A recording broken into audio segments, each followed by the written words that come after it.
Justru sebenarnya sebelum jadi penyanyi itu jadi instruktur dulu, dulunya. Oke. Apa ya, mungkin orang bilang gila lu udahan kek gitu, lu diem aja di rumah santai, udah bener-bener rest gitu loh. Restnya aku tuh malah dengerin musik, bikin koreo. Namanya pernikahan ya seumur hidup sekali kan. Siapa sih yang mau gagal? Ya, Ada yang mau gagal. nggak ada yang mau Nggak gagal. ada yang mau gagal gitu. Jadi, kan gitu. Jadi belajar nanti buat nextnya ya.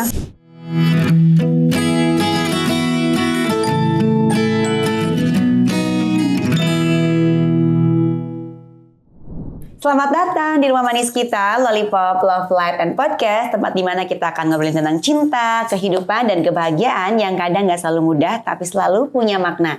Nah, hari ini aku ditemani dengan sosok perempuan yang perjalanannya menarik banget. Berawal dari dunia musik, dikenal sebagai penyanyi ya, dan sekarang justru malah aktif sebagai pelatih instruktur Zumba ya, di usia yang gak lagi muda tapi justru terlihat semakin sehat, aktif dan positif. Langsung kita sambut aja Kak Liza Natalia. Apa kabar Mami hari ini? Selfie, baik banget dong, alhamdulillah. Kelihatan ya kalau olahraga tuh kayak awet muda banget gitu. Masa ya. sih, kamu juga cantik. Ya, tapi kan aku masih muda. Ini kita Iya. ngomongin seorang Liza Natalia yang dimana ya mohon maaf ya usianya tuh yang Udah banyak ya, Say. udah setengahnya dari aku, tapi masih kelihatan awet muda. Aku mau langsung tanya deh, Apa dengan nih? pertanyaan random dulu deh. Kalau lagi nggak ada jadwal sama sekali, Mami lebih pilih rebahan total atau tetap gerakin badan ya? Gatel pengen olahraga gitu? Nggak aku banget kalau rebahan total. Gak kamu banget? Nggak, memang aku udah terbiasa gerak. Kalau nggak gerak kayak sakit gitu ya. Sakit ya? Dan kalau aku mau sakit, biasanya aku malahan nggak rebahan, justru harus digerakin. Harus digerakin? Iya, kan maksudnya kalau orang tuh kan nggak selalu sehat terus, pasti ada waktunya dia ngedrop, capek, apa segala macam itu dialamin lah pastinya. Cuman kalau udah mulai hawa-hawanya nih, kayak gue udah nggak enak badan nih, udah kecapean apa segala macam, nggak bisa rebahan. Justru kalau aku rebahan bisa jadi beneran sakit karena tipikal badan aku tuh dari dulu ya. Kalau aku tuh jarang sakit, tapi sekalinya sakit tuh bisa lama. Nah itu yang aku gak mau. Makanya harus langsung cepet-cepet dibenahin. Cepet-cepet digerakin lagi. Karena kan kalau kayak gitu, kalau sakit itu kan random ya. Iya. Karena tiba-tiba cuaca atau tiba-tiba kitanya udah over exercise atau kecapean. Itu kan pasti efek dari tubuh kita udah nolak. Wah ini lu harus rest nih gitu. Cuman restnya aku tuh justru beda. Aku malahan apa ya, mungkin orang bilang gila lu udahan kek gitu, lu diem aja di rumah santai, udah bener-bener rest gitu loh. Restnya aku tuh malah dengerin musik, bikin koreo, atau kenapa? Iya, ada koreo. Iya, bikin koreo, udah gitu gerakin badan, entah itu workout di rumah sendiri, yang mana aku tahu gimana kapasitas badan aku ya. Bukan berarti aku workout yang berat, terus akhirnya jadi kecapean jadi sakit, enggak. Tapi nyenengin, itu balik lagi sama kita punya mindset kan. Iya. Kalau kita happy, kita refresh, apapun yang kita suka, yang kita jalanin itu kita suka, itu pasti akan jadi obat yang paling mujarab. Bener. Ya nggak sih? Bener sih, aku juga kan kalau Mami olahraganya Zumba. Tapi ada olahraga lain gak sih, Mi? Ada. Aku kalau di rumah itu strength training. Oh, Strength training itu pasti, itu seminggu 2 kali minimal. Itu pun latihan tadinya sama PT. Cuma PT kau udah, dia udah kerja dan jauh rumahnya. Jadi aku karena udah bertahun-tahun sama dia, aku udah tahu gerakan apa yang aku harus lakuin. Jadi aku latihan di rumah strength training seminggu 2 kali. Kalau Zumba setiap Rabu, kelas aku always setiap Rabu jam 11 itu udah pasti tuh, udah jadwal tetap Di Melawai? di Aktifban, Urban Forest Cipete. Oh, di situ. Oke. Itu tiap Rabu jam 11. Nah, terus Zumbanya lagi, satunya lagi biasa event. Oke. Itu di weekend. Oke, boleh tepuk tangan ya guys ya. Jadi berarti Mami emang tiada hari tanpa rest ya. Tetap olahraga, kalau nggak cari koreo, kalau nggak tetap Cari cuan. Oh iya benar. Cari cuan lifestyle. Ya benar-benar cari cuan ya. Yang penting cuan kayak lagu saya dengan Sandy Sandoro. Oke Mi, kalau lihat perjalanan kamu dari awal sebagai penyanyi, tadi aku sempat cek lagi ya. Coba cek lagunya. Oh yang ini gitu kan, joget. Zaman bahala ya. Zaman bahala banget. Kemudian sekarang jadi instruktur Zumba. Itu kan perubahan yang cukup jauh. Sebenarnya transformasi karir ini tuh sesuatu yang emang kamu rencanakan atau ya udahlah ngalir gitu aja sampai hari titik ini? Enggak pernah direncanakan, semua ngalir. Justru sebenarnya sebelum jadi penyanyi itu jadi instruktur dulu, dulunya. Oke. Jadi kalau masa lalu aku ya masih muda lah ya, cerita masa muda aku itu sebenarnya instruktur dulu. Karena aku dulu tuh pernah mengeluarkan DVD body language kayak namanya Body Beauty itu tahun 97. 97. Jauh ya Say. Jauh banget, ya 97 itu udah mengeluarkan video kebugaran. Pertama kali itu tahun 97. Sebelum-sebelumnya di tahun-tahun itu pokoknya 95, 96, 97, 98 sampai 99 itu kegiatannya itu lebih banyak syuting iklan waktu itu. Pada saat itu syuting iklan, terus dari iklan itu ketemu sama produser untuk bikin DVD olahraga itu, karena aku ngajar di salah satu mega gym lah waktu itu, dan dia member edik lah kayak gitu kan, udah kemana-mana ikut aku. Terus tiba-tiba dia bilang, Mbak Lisa kayaknya aku perlu deh mau bikin.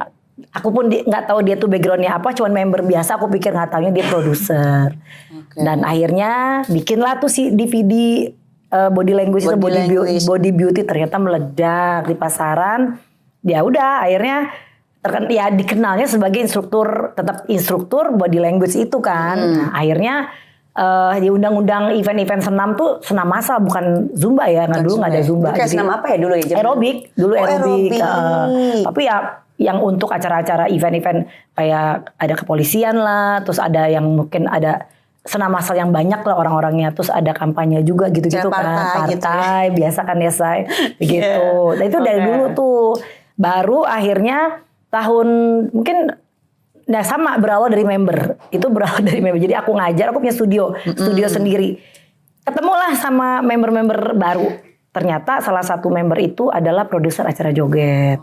Di situ mulainya baru tampil di acara, jadi ikon acara joget itu di salah satu stasiun TV yang ya udah dikenal semua orang lah, joget ya. Jadi sebagai ikon joget itu, dan di situ bertemulah semua dari penyanyi senior, yang junior, penyanyi dangdut, penyanyi pop, band, segala macam seniman di situ ada di situ. Jadi ketemu banyak orang di situ dan akhirnya kenal. Terus produser tetap balik lagi, kayaknya kamu harus nyanyi gitu. Punya single gitu. Punya single, ketemu produser lagi di situ. Dan aku nggak punya background sebagai penyanyi. Aku tidak pernah nyanyi, jujur aku nggak pernah punya background penyanyi. Mau latihan vokal aja nggak pernah. Ditanya aku bisa nyanyi atau nggak juga, aku nggak pernah punya pengalaman nyanyi. Kalau aku disuruh senam, aku hatam ya, karena aku dari kecil. Gitu. Tapi kalau disuruh nyanyi, waduh ini aku tuh sampai sempet nolak waktu saat itu, karena aku bukan penyanyi. Bisa dilatih. Udah akhirnya dikasih lah lagu. Waktu itu kalau nggak salah lagu Cincin zaman dulu itu. Yang ceritanya lagu Eko Saki. Udah akhirnya dibikinin video klip, rekaman. Jujur itu rekaman pengalamannya aku nggak bisa ngomong seminggu. Nggak bisa ngomong seminggu karena serak. Udah karena latihan terus tiap hari, udah kayak pantau. Karena kan mau menuju ke rekaman itu kan harus bener-bener bisa cempokan dangdut. Itu lagu dangdut kan, ya nggak mudah ya sayang. Kalau aku bukan backgroundnya penyanyi kan agak-agak PR. Dan latihannya udah pokoknya seminggu full itu aku latihan, digembleng abis, dibawain guru vokal, dan akhirnya aku rekaman. Itu pun rekamannya juga nggak cuman sekali, bisa 3 hari aku rekaman itu. Terus-terusan dengan lagu yang sama gitu? Ada kan itu album, itu kan si Cincin itu album. Single gitu ya? Jadi yang dijagoin tuh si Cincin itu. Udah akhirnya jadilah, selesai.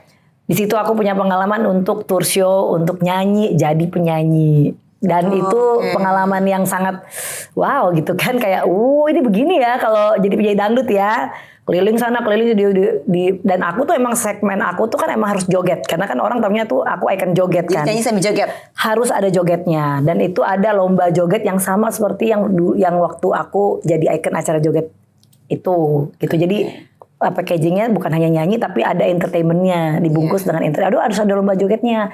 Jadi ya bertambah lagi pengalaman-pengalaman dari kota ke kota, dan akhirnya keliling lah sampai diundang ke luar negeri pada saat itu kan. Sampai waktu itu pernah pengalaman yang paling membanggakan buat aku, versi aku. Dan karena aku pertama kali pergi ke New York itu diundang oleh KBRI, karena dia penyanyi dangdut yang joget gitu, yang goyang. Ya itu pada saat itu belum ada siapa-siapa tuh. Jadi baru aku kan. Iya, itu tahun berapa tuh? 2001 kalau nggak salah. Ya Allah, gue masih di kampung. 2001. Masih di kampung, nggak ada kelereng. 2000, iya kayaknya 2001 atau 2002 gitu, kurang lebih di bawah 2005 lah.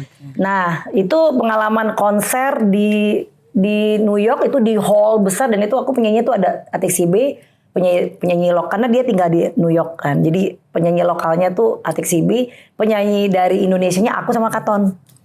Mas Katon. Mas Katon. Jadi kita tiga, maksudnya public figure ada 3 yang ada di situ. Yaudah itu heboh gitu. Jadi kayak pengalaman pertama kali keluar negeri yang lama, ya maksudnya yang gede, event yang kayak konser, udah gitu prepare banget, pakai baju segala macam, sampai aku bikin baju khusus dengan bendera Indonesia itu kan, karena Independence Day waktu itu kan. 17 tahun. 17 tahun. 17 tahun. 17 Agustus. Ya Allah, Itu 17 tahun. paling berkesan. Dulu kan. Dulu paling berkesan gitu. Tapi apa yang membuat Mami pada akhirnya memutuskan untuk serius? Karena waktu itu serius tuh karena gini, karena kan udah jadi tuntutan kan, pekerjaan itu kan sebenarnya kita harus serius semua pekerjaan yang kita lakukan ya, profesional. Dan pada saat aku udah merasakan hasilnya ya kan, merasakan hasilnya, maksudnya oke, cuman challenge-nya ya memang latihan vokalnya lebih banyak, secara fisik juga harus oke, karena aku kan packagingnya bukan menjual suara, menjual entertainment itu. Karena kan orang pasti nyari penyanyi, lo kalau mau nyari penyanyi yang vibranya bisa cari aja penyanyi yang emang beneran udah gitu kan. Tapi kalau emang packagingnya harus ada entertainment dan banyak berinteraksi dengan audience, itu mereka milihnya aku, karena pada saat itu kan sebenarnya penyanyi yang goyang nggak banyak ya pada saat itu ya. Jadi akhirnya alhamdulillah sih mengalir sekali tuh, deras sekali ya rezekinya gitu, alhamdulillah gitu. Tapi nih Mami boleh dong cerita suka duka kamu mendalami dunia Zumba ini. Oh Zumba sekarang, berarti ke Zumba ya, banyak. Pengalaman yang mungkin bikin apa ya banyak itu pengalamannya kayak kadang mungkin ketawa atau mungkin kok bisa sih gue jadi di sini lagi, kok bisa sih gue jadi pelatih Zumba atau gitu-gitu. Oke, kalau Zumba kan udah jadi penyanyi nih, selesai. Udah jadi penyanyi, maksudnya masih tetap profesi aku, orang taunya instruktur senam, instruktur aerobik, bukan instruktur Zumba. Dan akhirnya kalau untuk nyanyi itu masih, bahkan itu lebih banyak jobnya daripada aku jadi instruktur senam. Oh oke. Waktu itu aerobik ya, dulu bukan Zumba. Terus aku nikah, terus aku punya anak yang kedua, terus aku naik nih berat badan nih lumayan, kira 15 kilo, 18 kilo, aku lupa deh, pokoknya pokoknya gede banget. Begitu aku lagi mikir, apalagi ya nih, gue kayaknya kalau dia jadi instruktur senam, badan gue segede gini, agak-agak PR ya kan, harus ngurusin berat badan.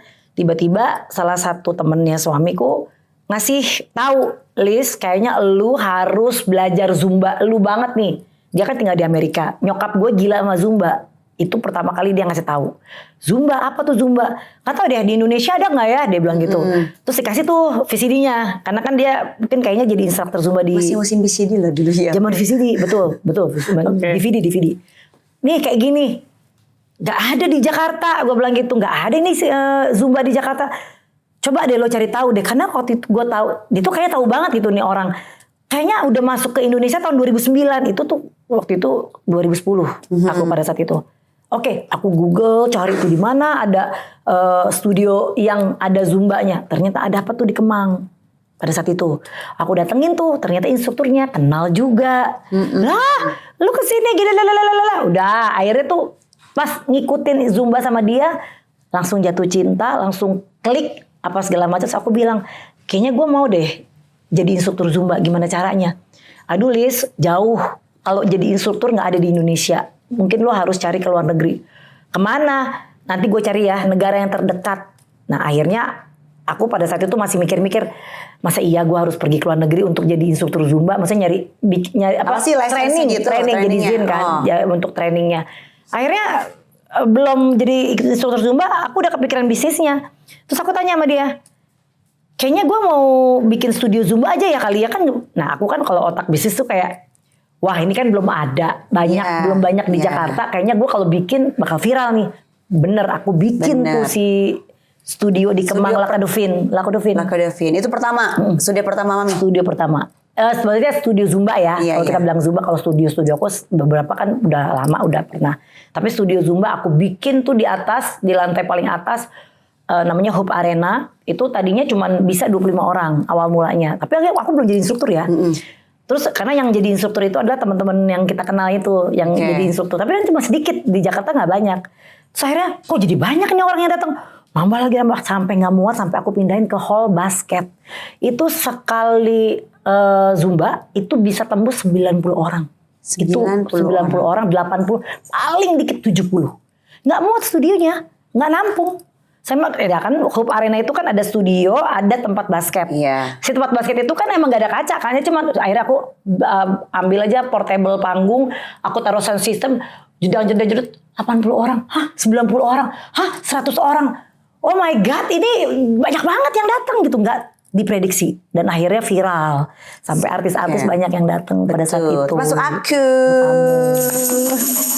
Kamu salah satunya ya, Say. Tapi aku kan dulu datang ke Melawan. Ya itu di sekarang aku udah Pasar kemana Raya. coba deh. Pasar Raya masih ada Pasar Raya. Udah enggak. Itu Terus sekarang udah di mana pindah. sekarang Sekarang di tuh, Mami? Aktifban itu. Di Kemang? Di Urban Forest di itu. Cipete. Cipete, dekat sebelah sini. mananya ya Urban Forest? Aku tahu. Di dalamnya itu ada Aktifban di atas lantai 2. Oh, di dalam situ. Itu setiap Rabu di situ tuh reguler. Jam 11. 11 pagi. Oke, kita gitu. coba ya Nanti ya cobain ya. Oke, boleh. Gitu. Ya. Oke, lanjut. Tapi Mami, kalau aku perhatiin ya, Zumba itu kayaknya kalau buat kamu nggak cuma buat olahraga aja ya, tapi juga jadi sumber energi positif dan juga mungkin cuan ya Mami ya. Sebenarnya apa sih yang kamu rasakan ketika menjalani Zumba ini? Apa yang bikin kamu happy banget sama Zumba? Karena dari dulu itu aku kan selalu ngejalanin apapun itu pakai hati. Kalau aku suka, aku akan menjalani itu dengan perasaan, karena bukan di setting ya, kayak orang tuh kalau mau mengerjakan sesuatu kalau terpaksa kan pasti kan aduh capek ini. Iya. Kalau aku karena emang udah suka dan emang pakai hati, jadi aku ngejalanin semua yang aku lakukan itu ya, ketemu member, aku bikin koreo untuk mereka, terus ketemu banyak orang dan kenal banyak orang yang mungkin dari situ kita dapat berkahnya, dapat kenalan siapa-siapa, kan kita nggak tahu member tuh segala macam orang yang datang ke situ kan. Dan akhirnya ya alhamdulillah di tahun 2011 aku akhirnya jadi Zin. Aku berangkat ke Australia.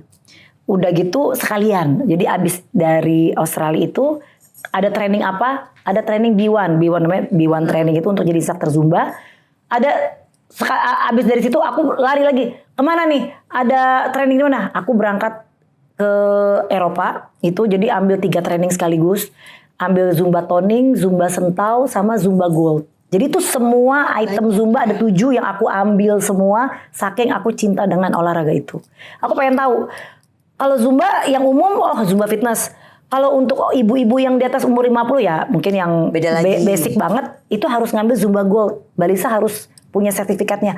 Oke, di mana, di negara mana? Aku samperin. Mbak Lisa harus ada Zumba sentau. Zumba sentau itu pakai bangku. Jadi kita melakukan olahraga di atas bangku, tapi ada gerakan-gerakan yang yang unik lah gitu. Maksudnya biar ada pembaharuan kan. Kalau di kelas kan harus banyak item-itemnya. Aku ambil trainingnya, aku ngajar juga Zumba sentau. Terus Zumba kids buat anak-anak. Buat anak-anak juga ada. Aku ambil juga. Ada lagi Zumba aqua di dalam kolam renang, aku ambil juga. Ada lagi. Ada Zumba toning pakai. Kalau kita dulu zamannya Zumba toning itu kan, kalau di sini susah ya, marakas kita namanya bilangnya. Kan pakai, kalau toning itu kayak pakai dumbbell. Tapi kalau di sana memang marakas itu cuma setengah kilo. Tapi kalau di sini kan setengah kilo agak susah kan, jadi ambil sekilo. Bisa aja.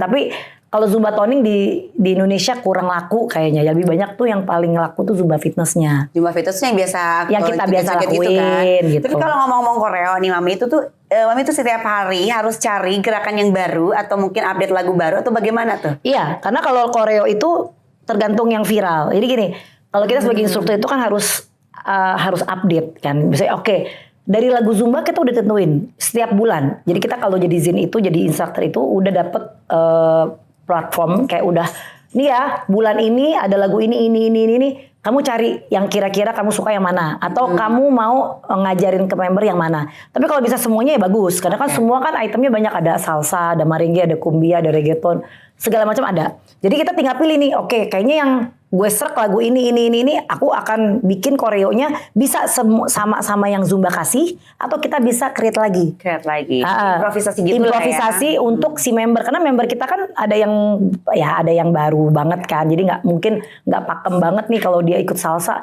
kakinya pasti belibet nih. Yang gerakan gumbia, aduh kok kayaknya susah banget, jadi kita bisa di-create lagi dengan versi kita, tapi jangan keluar dari si versinya Zumbanya sendiri. Nah udah nih, Zumba kita udah belajar, kita udah kasih ke aplikasiin ke member, baru kita boleh pilih lagu yang kita yang lagi viral. Jadi misalkan sekarang lagi viral lagu apa nih, misalnya Kicomania atau apa, atau lagu apalah yang pokoknya yang lagi hits itu boleh jadi tambahan lagu di playlist kita pada saat kita ngajar gitu. Biar berwarna kan. Jadi kalau aku sih tetap harus menomorsatukan lagu Indonesia. Wih, Gitu.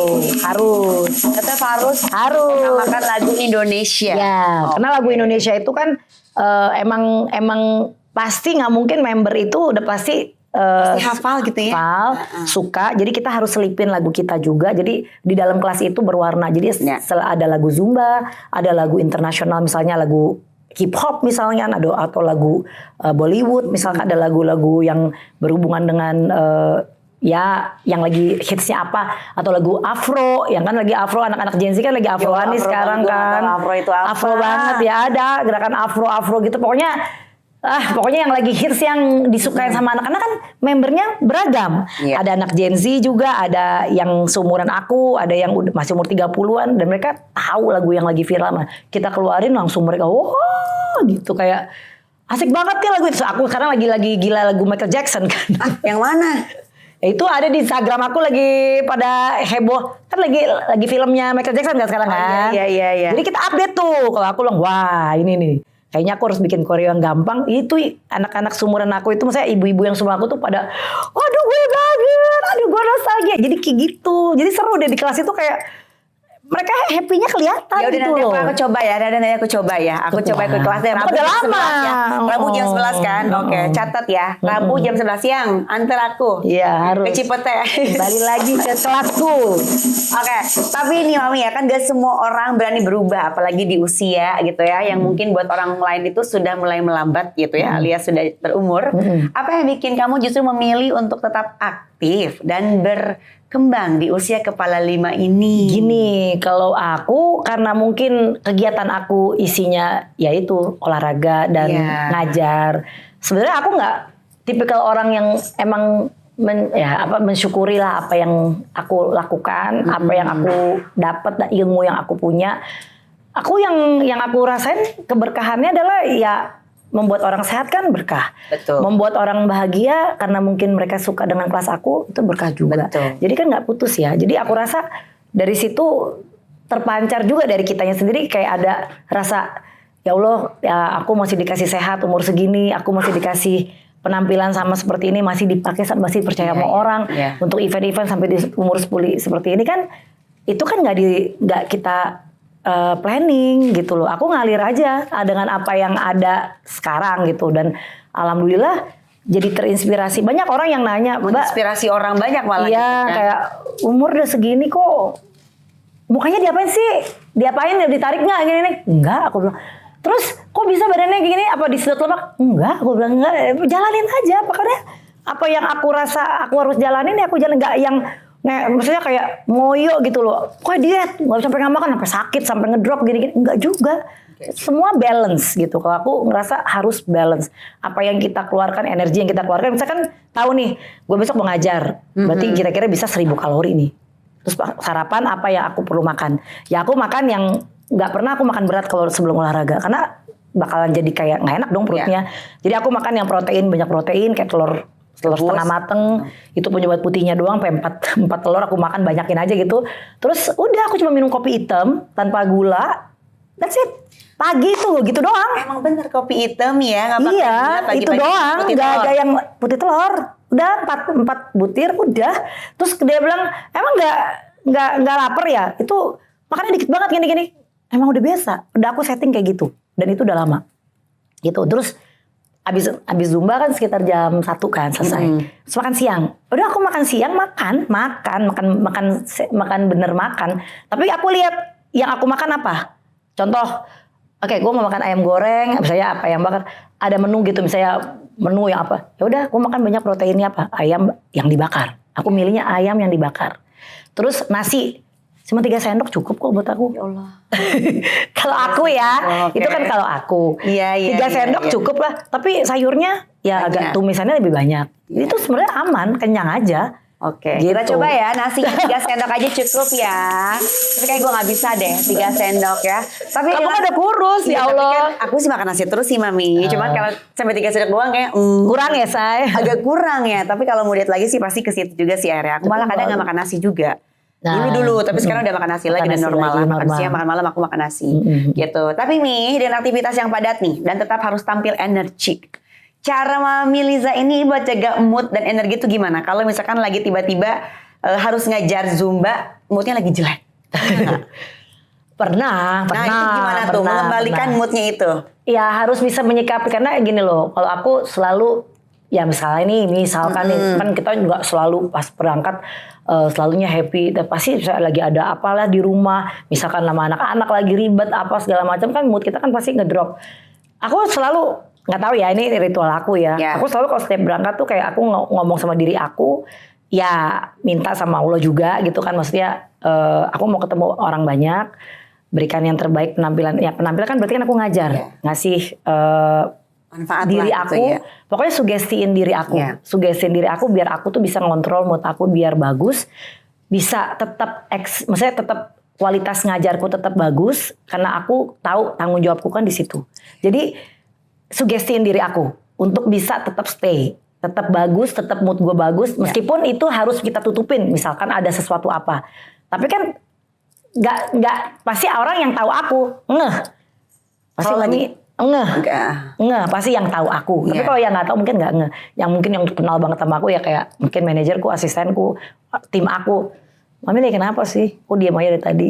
Kok beda mukanya? Kok beda hawanya? Hawanya katanya. Iya. Nah, aku berusaha untuk biasa aja. Aku kan nggak mungkin ngomong masalah aku apa gitu, yang kan bukan urusan mereka juga kan, ngapain gue sih ngomong gitu kan. Cuman buat aku ke member itu aku sesuaikan dengan tanggung jawabku. Gue udah kasih lagu, feel gue oke, mereka happy, foto-foto bareng, hai selesai udah, that's it. Maksudnya tugas aku ya itu gitu. Jadi aku fokus sama tujuan aku, sugestiin diri aku biar aku bisa balance. Oke, gitu. Jadi sugestiin supaya moodnya tetap bagus ya, karena emang tanggung jawabnya ya harus memberikan motivasi yang baik ya, karena pelatih Zumba. Karena gitu. kita nggak bisa ya segala suatu masalah apapun yang namanya manusia kan wajar ya, pasti ada aja suatu masalah. Kita bagian kitanya ini kan ada orang yang nggak bisa nutupin, ada yang memang bawa akhirnya moodnya akhirnya tanggung jawabnya jadi berantakan, akhirnya jadi males-malesan, terus mukanya jadi sepak banget gitu, jadi dilihat orang jadi kok nggak enak, ditegor kok kayaknya males senyum, males apa kayak oke, bye, ya kan nggak gitu juga dong. Nah itu yang nggak boleh dilakukan, maksudnya kita pribadi sebagai seorang, karena kan kita pelaku memberikan jasa. Kembali lagi, kecuali kita tidak memberikan jasa, kita memberikan jasa ke orang. Berarti tanggung jawab kita lah kita ke orang tersebut. Betul. Siapapun itu. Betul. Gitu. Begitulah. Oke, kita tadi udah ngomongin Zumba, tadi udah ngomongin juga soal usia usia papinya 50 tapi tetap energi 50 ya banyak ya. Tapi 50 bener kan? Iya, khawatirnya aku salah nyebut. Baru 50 ya. Ya Allah baru 50. Tapi sekarang mau ngomong-ngomong sama keluarga nih, Kak. Dulu kamu kan pernikahannya heboh banget. Dan unik banget 1001. Katanya tuh 1001 malam ya kan, sampai sekarang alhamdulillah langgeng banget. Amin. Sampai 20 tahun loh. 25 Serius? ya. 25 tahun. Coba aku pengen tahu rahasianya. Sebenarnya gini kalau untuk pernikahan ya, maksudnya keluarga kan udah komit ya, namanya udah komitmen, pastilah dari dua kepala yang berbeda, dua keluarga yang berbeda, dua sifat yang berbeda dijadi satu. Pasti harus ada adaptasi, udah pasti. Cuman komitmen di awal adalah kita mengenal diri kita mengenal diri pasangan kita, dan sama pasangan kita juga mengenal dirinya dia, mengenal diri kita. Dan gimana caranya kita harus bisa saling mengisi. Kita juga tidak memungkiri namanya sifat seseorang itu mungkin tidak selamanya sama dengan apa yang kita mau. Betul. Nah, tapi ada hal-hal yang menurut aku kolosal banget. Yang pertama ya udah pasti kejujuran. Nomor 1 itu trust itu. Jadi lu trust, gue trust. Lu mau kemana, gue trust. Gue mau kemana, gue trust. Lu trust gue gitu. Jadi kayak gitu. Jadi yang pertama dipegang adalah trust. Karena kita tahu apapun yang namanya udah pernikahan itu disatukan. Pertama trust. Yang kedua ya masing-masing ego itu harus bisa diredam. Karena jujur kalau dilihat dari sifat, suamiku tuh lebih membawa kayak lebih berapi-api. Ya, lebih kayak wah gitu misalnya gitu, lebih barbar lah. Aku lebih tenang. Nggak bisa kalau orang seperti itu kita sama seperti mereka. Benar. Karena nggak akan ada ujungnya. Benar. Gitu. Jadi lihat momentum, kalau memang pada saat dia mau mungkin momentum kalau pada saat dia mau mencurahkan kemarahannya silahkan. Itu caranya dia. Karena apa? Karena kita tahu kalau lu mendem, lu gak akan sehat juga. Benar. Keluarin, gak apa-apa. Tapi kita jadi pendengar yang baik. Jadi pendengar yang baik. Seimbang gitu ya. Ya, pendengar yang baik, kita dengerin, kita tampung, oke, jadi tenang, baru kita ngomong. Tapi dengan cara yang kita tahu harus seperti apa. Enggak yang dia, terus kita bilang, ya terus gimana? Ya, nggak akan selesai. Bahkan bisa menjadi lebih worse gitu. Jadi kitanya, kalau aku kan tipikal orangnya tuh paham situasi kali ya. Mungkin dari sifat akunya juga sendiri yang takut akan apa ya, tetap namanya istri itu kan, suami itu kan imam. Meskipun apapun dia salah, meskipun kita tahu dia salah, nggak segala sesuatunya kan dia betul. Tapi ada caranya, gimana caranya dia biar realize untuk menyampaikan sesuatu itu. Lu nggak perlu juga lo kayak gitu, nggak perlu juga lu mesti marah. Gue tahu lu pengen ngungkapin semua amarah lu biar lu tuh keluar plong. It's okay, gue dengerin gitu. Gue jadi pendengar yang baik. Tapi menurut gue, ini versi gue ya, gini. Dengan cara yang tenang. Betul. Gak bisa dengan dua-duanya barbar kayak gitu ya. Itu menyikapi, maksudnya sifat kita yang dulu, ya kan dari keluarga yang berbeda. Aku bilang dari keluarga yang berbeda, sifat kita yang berbeda, terus kita harus bersatu. Kita harus saling mengerti satu. Ya itu proses, nggak bisa cepat-cepat juga. Pasti ada cara, ada sesuatu yang kita lewatin. Kan kayak roller coaster kalau rumah tangga, ternaik, terturun. Luar biasa sampai usia 25 tahun ya. Ya harus. 25 tahun. Karena ujung-ujungnya kita komitmennya itu kan, namanya pernikahan ya seumur hidup sekali kan. Siapa sih yang mau gagal? Ya, ada yang mau gagal. Gak ada yang mau gagal gitu. Jadi, kan gitu. Jadi belajar nanti buat nextnya ya. Nah tapi ini kan aku bilang, tapi ini kalau misalkan sudah tidak bisa diperbaiki lagi atau udah menjadi bagian dari ya udah takdir ya, misalnya bilang ya emang kita emang udah nggak bisa sama-sama lagi, tapi kan kita punya anak. Betul. Anak itu kan nggak boleh tahu bahwa ibu bapaknya ada something yang gimana yang akhirnya mengorbankan dia kan tidak salah gitu. Betul. Kan. Jadi apapun yang kejadian yang terjadi di luar sana, tiba-tiba harus suami istri harus bercerai, tapi anak tidak boleh merasakan kehilangan dua-duanya. Gitu. Setuju.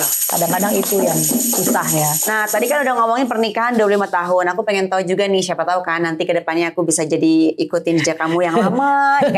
Ada trik khusus nggak untuk menjaga keharmonisan itu? Trik khusus? Sampai usia 25 tahun tuh apa banyak, sih, Mam? Banyak. Sebenarnya trik khususnya ya kalau aku sebagai perempuan kan tidak hanya menjaga kesehatan luar. Itu yang pertama, ini dari aku nih ya. Tidak hanya menjaga kesehatan luar, tapi harus menjaga kesehatan dalam. Jadi luar dalam harus sehat. Betul. Ya, makanya si senam Kegel itu kan harus diperhatikan juga ya. Jadi kalau lu udah sehat di luar, dalamnya nggak dilatih sama aja bohong. Jadi itu harus balance. Itu dari kitanya nih perempuannya. Yang kedua ya pastinya dalam ya namanya rezeki itu semua udah Allah atur. Nggak mungkin rezeki itu kita ditukar sama orang lain. Jadi kalau kita namanya usaha, suami usaha, kita usaha, sama-sama berkah, sama-sama kita tahu porsi kita masing-masing, ya buat sama-sama gitu. Jadi kalau aku sih terkadang kan aku punya uang sendiri, dia punya uang sendiri.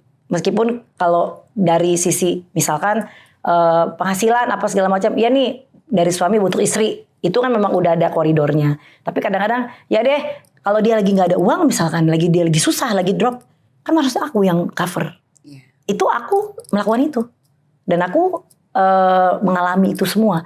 Jadi pada saat dia lagi down, lagi hancur, perusahaannya lockdown semua, pas lagi pandemi, 114 karyawan semua shutdown. Siapa yang biayain semua? Kalau bukan, ya kalau aku kan masih bisa mikir lagi. Kalau dia kan perusahaan udah susah kan, kalau untuk kala pandemi kayak gitu semuanya udah berantakan intinya gitu pada saat itu. Akhirnya aku mikir otak, ya udah gak usah aku tuh orang gini, jangan stres, gue bilang gitu. Iya ini kan keadaan, bukan kita yang mau, ini keadaan. Ya udah kita jalanin aja, kita cari cara gimana caranya. Udah aku live sale, itu salah satu yang aku lakukan pada saat itu. Padahal itu sebenarnya enggak, Allah udah kasih jalan aja. Udah lo live ada kesempatan live sale, tiba-tiba live sale-nya itu akhirnya malahan maksudnya malah mendatangkan rezeki, mendatangkan banyak yang kita nggak duga-duga kan itu kan berarti kita usaha. Kalau kita nggak usaha, kita hanya meratapi, gila nasib gue begini doang gini, terus ngapain ya, terus gimana? Tapi kita nggak usaha, nggak akan dapet uang, nggak akan dapet kesempatan apapun kan? Ya lu cuma meratapi, lu nggak akan dapet rezeki lu. Lu kan harus usaha, lu kan dibikin kayak pada saat itu kayak diuji gitu loh kan, semua ujian sama ya, orang-orang tuh ada yang susah, ada yang propertinya sampai anjlok, ada yang nggak bisa. Ya, semua sama lah. Aduh pokoknya banyak gitu. Aku sampai ngelihat teman-teman aku juga yang punya kasus ini, yang gini nih, yang masalah-masalah. Terus aku juga mikir ya, terus gue show gue juga nggak ada. Emang lo doang, gue juga shutdown, gue bilang gitu. Gue kelas stop, show gue juga stop, apa segala macam, gue harus ngapain? Udah, akhirnya aku pikir, udah, gue live sale deh, live sale. Sampai ke luar negeri pada saat itu. Live sampai ke luar negeri? Yes. Ya bisa di Instagram? Yes. Wow. Aku sampai berangkat ke Amerika, nekat. Jualan semua. Di rumah itu awal mulanya, di rumah itu, ini awal mulanya ya. Aku live sale barang-barang pre-love aku. Awal mulanya, aku gak punya admin, gak punya siapa-siapa, cuma pembantu. Dah ini ya, kirim semua dari DM satu-satu aku pelototin. Ah Allah, ini dari sini. Kak, aku mau ini, aku mau. Oke, iya. Itu sampai aku yang packing, sampai aku yang nulisin satu-satu, ya Allah, sampai aku nggak punya admin. Sampai banyak banget. Terus akhirnya aku alhamdulillah dihubungin seller ya, mungkin pada saat dulu sebelum pandemi aku sempat kerjasama dengan branded, maksudnya kayak ada bazar mungkin tahu kalau ada bazar pre-love bags tuh di Jakarta kan banyak tuh. Nah aku pada saat itu jadi bintang tamu, kenal lah sama seller itu. Nah mereka kan tokonya tutup semua, pada nanya, Mbak Liza aku boleh nggak nitip jual ke rumah? Boleh. Gimana caranya? Ya udah datang aja nanti. Nah aku hire admin pada saat itu, udah mulai nih karena udah nggak bisa dihandle sendiri. Akhirnya itu sel, Masya Allah, itu sehari aku live sale 2 hari, Sabtu Minggu doang 200 tas. 200 tas itu aku sampai story aku masih aku simpen deh kayaknya. 200 aku jajarin itu di rumah kan, berjajar. Aku bilang gini, anjir 200 tas. Karena orang pada saat itu nggak bisa belanja ke luar negeri, nggak tahu duitnya mau diapain, yang punya duit ya, nggak tahu duitnya mau diapain, tapi pengen menghibur diri, belanja. Itu semua Instagram yang maksudnya aku live Instagram itu dari situ aku ngumpulin uangnya. Sampai aku punya uang untuk, ya kan vaksin pada saat itu. Yuk di Jakarta kalau nggak salah waktu itu vaksin tuh kan dibatasin ya, kayak ada ininya. Kotor-kotornya gitu. Kan. Akhirnya suamiku kan ada autoimun kan dia. Kayaknya kita lama deh kalau nunggu vaksin di sini, ntar aku takut kena gini. Dia udah overthinking. Gimana kalau kita ke Amerika aja? Kita vaksin di sana. Cuman sebulan. Aku cuma bawa koper untuk sebulan. Karena vaksin itu ada, abis kita vaksin kan ada nunggu 2 minggu lagi baru vaksin yang kedua kan. Dengan uang hasil live sale aku. Itu uang tiket, uang pegangan itu dari hasil live sale aku. Cukup gak kira-kira uangnya? Cukup. Yaudah kita berangkat. Berangkat ke Amerika itu untuk vaksin. Aku live sale sana. Walah itu malahan di luar prediksi dan ekspektasi. Keren. Dari jualan live doang ya. Live sale tas-tas loh. Aku sempat semua. Jadi aku ke mall apa ya, terus aku nyari kargo, sempat ketipu juga sama kargo. Pokoknya suka dukanya ya, segala sesuatunya disyukurin aja. Sempat aku ketipu kargo itu tas Dior harganya 96 juta apa? Itu nggak nyampe ke customer. Harus aku harus gantiin uang itu. Kebayang gak sih? Wah, aduh, pokoknya suka dukanya banyak banget. Pokoknya aku live sale tuh di Dubai. Jadi aku sebelum ke Amerika aku ke Dubai dulu 2 minggu. Aku live sale di situ. Itu juga sama. Aku pernah ada kejadian juga. Itu barang nggak nyampe Jakarta. Di kargo nggak nyampe Jakarta. Dikasih ganti berarti langsung? Iya, itu kerugian aku mungkin 200 juta lah. Ya Allah, gila tuh. Nah itu udah ya. Bismillah, yang namanya mungkin ya ini cobaan gue kali ya, ya udah. Tapi yang nggak yang terpuruk kayak udah gue harus usaha lagi. Udah itu 2 minggu kan kita transit dulu ke Dubai, terus kita live sale di situ, produk banyak. Tapi ada barang yang aku keep karena aku ngerasa kok gue nggak yakin ya nih kargo dari Dubai, takut gue nggak nyampe. Itu ada feeling bener nggak nyampe. Akhirnya sebagian barang yang mahal-mahal aku bawa ke Amerika. Akhirnya aku kargo dari Amerika nyampe begitu. Dan itu pengalaman ya, karena aku waktu itu masih buta banget yang sama namanya pengiriman apa sih. Jadi aku tahu oh ini begini, tapi harus melewati itu semua. Lewatin itu semua. Oke, kita langsung masuk fun segmen. Oke, masuk kita ke fun segmen Zumba Check. Nah, kamu boleh jawab Check. cepet, boleh jelasin dikit ya. Pemanasan atau langsung gas? Pemanasan. Kenapa? Harus dong warming up dulu. Ya dong, itu rulesnya. Rules dari segala macam olahraga. Nggak boleh langsung gas langsung. Karena kalau tidak ada pemanasan itu bisa cedera otot, bisa cedera organ tubuh, apa segala macam. Dan itu tidak diperbolehkan dan tidak dibenarkan. Langsung ke koreo, nggak bisa. Harus pemanasan dulu. Gue rasa orang senam, orang olahraga tahu nih. Maing. Kalau nggak apa-apa kan nanti kena Gerakan favorit. Yang santai atau yang bikin ngos-ngosan? santai tapi kena ke semua organ. Nggak usah yang ngos-ngosan. Santai itu gini, jangan bilang ngos-ngosan karena ngos-ngosan itu beda konotasinya. Oke. Kalau ngos-ngosan itu kan heart rate kita kan jadi kayak cepet dan itu kita nggak boleh juga heart rate kita lebih dari yang disesuaikan dengan badan kita. Jadi kalau misalkan di Zumba itu yang santai tapi konsisten. Oh, santai tapi konsisten. Yes. Zumba. Karena Oke. tetap kalori yang kita targetkan itu kan lagunya banyak beragam. Jadi kan kalau di Zumba itu targetnya minimal 500 kalori sampai 800 maksimal. Oke. Dengan durasi 1,5 jam. 1,5 jam 500 sampai 800 kalori. Oke. 1,5 jam coba bisa sampai 1.000 kalori. Tapi kalau minimal 500 itu 1 jam. Itu udah target. Oke, 500 kalori udah 1 jam. Oh, ada yang 500. Oke, itu santai. Itu santai, itu gerakannya santai tapi konsisten. Nah, tapi kalau di Zumba itu kan pasti ada gerakan high impact. High impact itu kan yang ya tadi kamu bilang ngos-ngosan. Iya. Tapi kita mesti cek juga. Kita kalau pakai jam untuk ngecek heart rate kita kan, waduh ini udah 175, ada 100 di atas 150, mesti calm down. Oke. Lanjut, lebih baik capek fisik atau capek ngajarin orang? Kayaknya aku karena sering ngajarin orang ya. Jadi lebih capek untuk ngajarin orang. Lebih baik capek fisik atau capek ngajarin orang? Kalau lebih baik capek fisik, ya capek fisik sih. Lebih baik capek fisik. Karena nggak gini, lebih baik capek fisik atau atau ngajarin orang. Kalau capek fisik itu kan buat diri kita nih, ya otomatis kan kita tahu kapasitas badan kita kan.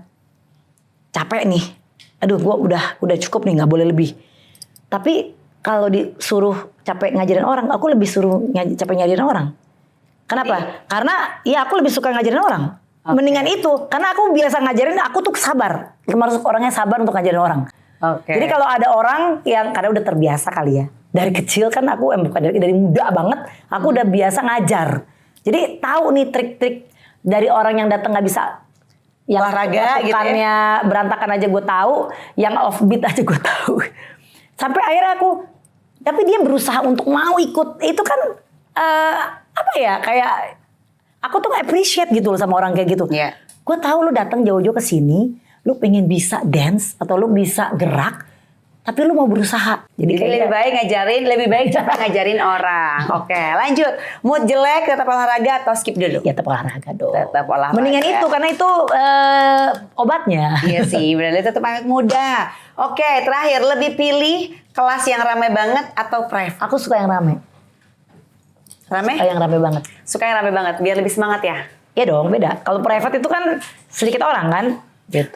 Tapi kalau rame banget, jadinya lebih wow gitu, kayak lebih wah. Aku kayak auranya atau atmosfernya beda. Jadi lebih happening, lebih rame. Semakin rame, semakin heboh, semakin kita jadi capek hilang. Betul. Nggak berasa kayak kita ngajarin orang. Oke, tangan boleh ya. Oke, sekarang aku mau tanya juga buat orang-orang yang pengen hidup lebih sehat nih Mami. Mungkin tapi lagi ngerasa malas buat mulai.